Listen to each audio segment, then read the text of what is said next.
What's up, everybody? It's your boy named Jarvis Davis. Welcome. Now, it had caught my attention, and man, this movie is one of the movies that I actually love watching, you know what I'm saying? And I have it downloaded, but you know, it always get blocked when it comes on YouTube. So, top 10, that it. You know what I'm saying? I still watch it no matter what, so let's go. Yeah. They all float down here, and when you're down here with us, you'll float too. Yeah. Welcome to WatchMojo.com, and today we're counting down our picks for the top 10 things that It 2017 did differently. Yes. Before we begin, we publish new videos every day, so be sure to subscribe for more great content. All right. For this list, we're looking at the differences not just between the 2017 film adaptation of this Stephen King story and the 1990 miniseries, but also the changes from the book. Right. Many plot points regarding the movie, miniseries, and book are ahead, so a major spoiler alert is now in effect. Oh, wow. Number 10, the era in which the story takes place. If I were you guys, I wouldn't pay to see a monster movie. I'd just stay home and look in the mirror. Oh, In the book, the losers first encounter the intergalactic terror known informally as Pennywise the Clown in the summer of 1958. And 27 years later, they return to finish it off. The miniseries was close, but chose 1960 for the original encounter, and 30, not 27 years later for the second fight. The 2017 adaptation moved the story to the late 80s, updating the time period for a more modern audience, and hitting all those nostalgic notes. It's almost as though Stand By Me was a trial run for It. While that would place the second fight in the upcoming Part 2 in 2016, many moviegoers noted that the film's 2017 release date saw it returning to screens 27 years after the first adaptation. Wow. Number 9, Patrick Hockstetter. Patrick Hockstetter, one of the more sinister members of Henry Bauer's gang, is a character from the original book that was left out of the 1990 adaptation. His death comes before any of the other bullies meet their fates. Oh, yeah. His demise in the 2017 film is chilling. In the novel, Patrick's death is downright gruesome. After making sexual advances on Henry in a junkyard, Bowers threatens to tell the police about Patrick's junkyard fridge, where the troubled youth keeps dead animals. After Bowers leaves, Patrick goes to dispose of the carcasses, but upon opening the fridge is attacked by it, manifested as blood-sucking and flying leeches. It sucks him dry and drags his body to the sewers. Wow. Oh my God. Number 8, The Blood Oath. Swear to me that if it isn't dead, I'll come back. In the book, having successfully vanquished it, or so they hope, the losers make a solemn promise to return to Derry should Pennywise ever rise again. While the spirit of this was maintained in the 1990 adaptation, the severity of the promise was minimized, as the kids simply touch hands and link arms. I like how they put the little theme song in it. The AIDS crisis was still in full swing in 1990. The producers probably didn't want to show kids mixing blood so casually. In 2017, though, just like in the book, they use a blood pact to illustrate the seriousness of their promise, slitting their hands with a broken bottle, as they swear to one another to come back if the job ever needs finishing. Number 7, Mike's parents. My dad was stationed in Derry during World War II. And he started collecting these old photos that go way back to the olden days. Most of the parents, and adults in general, are absent in the 2017 adaptation because Pennywise's influence over the town compels the grown-up townsfolk to look the other way. But no parents are quite so absent as Mike Hanlon's. They're deceased, which is quite a change from the novel and the 1990 miniseries. Giving me and my daddy grief for a long, long time.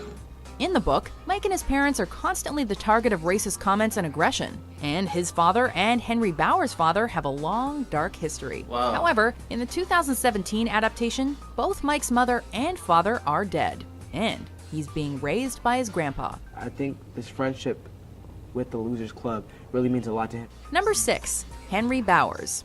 You're dead, fat boy.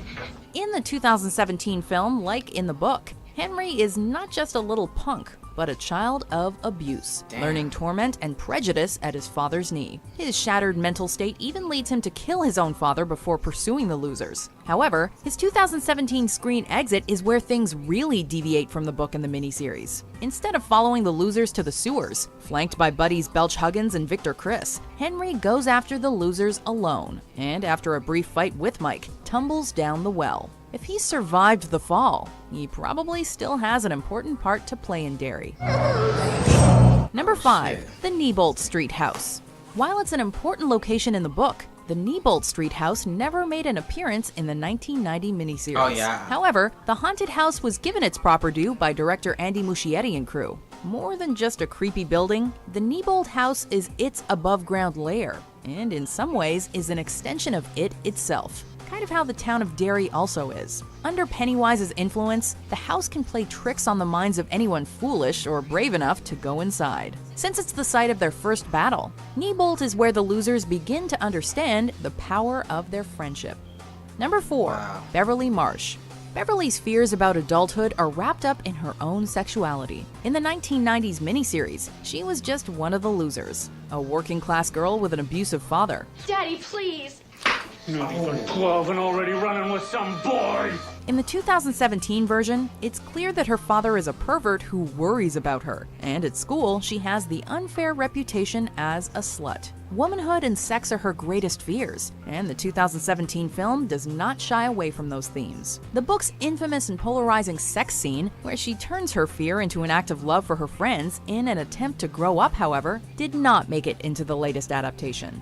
Number 3. Georgie's disappearance versus his death.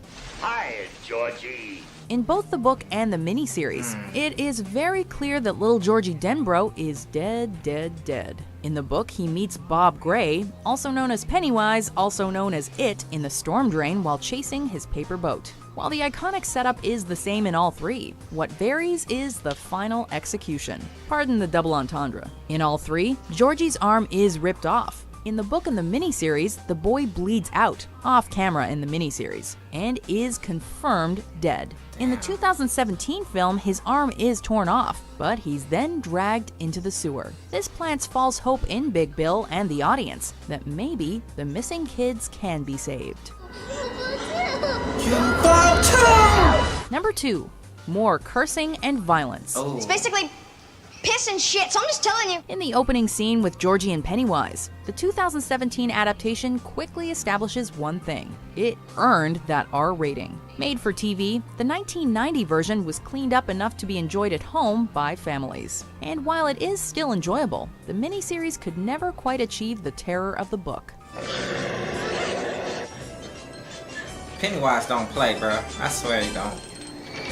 However, Muschietti's R-rated film salted things back up, with lots of F-bombs and crude humor from the kids, and plenty of graphic violence and horror. As a result, the 2017 version is more terrifying and a truer adaptation of the book overall. And hey, old Steve is the king of horror for a reason. Number 1.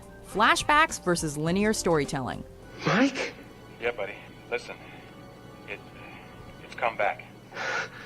In both the book and the miniseries, the story is set during the losers' adult phase, with the events of their terrifying childhood told in flashbacks. As a result, the rising action of each timeline, young and grown, is experienced in tandem. In the book, this is even more effective, since as adults, the losers have forgotten everything that happened and must help each other piece things together, adding a dark mystery component. However, in the 2017 film, the timeline is linear, featuring only the adolescent losers, with their adult lives to be explored in the sequel. Both forms are effective, although individuals will surely have their preferences. George is dead, and it's not my fault. Wow. Do you agree with our picks? Check out these other great clips from Watch That's- Mojo and subscribe for new videos every day. I couldn't really say nothing. I like this, man. I like Mojo Jojo. You know what I'm saying? It was just, it's terrible, man. It's just a scene that, when you watch something, you can't say much or nothing, and you got to just watch it, and that's what I was doing. I wasn't really talking too much because when I watch a movie, I don't like to talk too much. And something that I never seen, the top 10, special shout out, you know what I'm saying, to whatever the fucking name is. I'm speechless, y'all. I'm sorry. Make sure you post comments below. What else do y'all want me to react to? I'll try to get to it as much as fast as possible as I can. You know what I'm saying? If I can't get to it, I just can't get to it. So thank y'all for watching this and my reactions to all my reactions on my channel I ever did. I very appreciate to each and every one of y'all. You know what I'm saying? And always, like I say, always stay positive. Peace out.